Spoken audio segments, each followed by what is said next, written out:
attract a 21-year-old babe kind of makes it unique.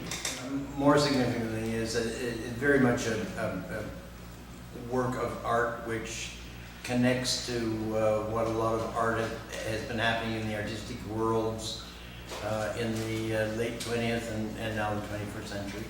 Whereas the 19th century and most of the 20th century were dominated by melodrama as a form, and the function of art was to illuminate moral and ethical education in the 19th century, and that's held on a lot in the 20th century. Whereas the contemporary artistic practice is much more interested in that which happens and articulating what actually happens rather than trying to align people either on one side or the other side of an argument. Much less dialectic, much less melodramatic, much less related to good and evil, much less dominated by the idea of educating the morality and more just educating about experience. And this is a piece that does not take a moral stand, but does delve enormously richly into the world of science and unintended consequences of scientific inventions. One of the central character in the piece is based on an actual person, Lise Meitner, who was the woman who conceived for the first time of nuclear fission. And the piece is about her, to a degree, is about her decision not to partake in the Manhattan Project, so that she refused to participate in turning her theory into the atomic bomb.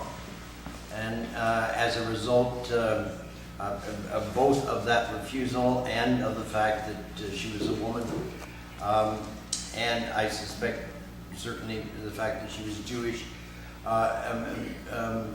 meant that she was never really recognized for her work. All of the other people who participated in the Manhattan Project, who had worked with her in collaboration with her or using her ideas, they all received Nobel Prizes, but she did not.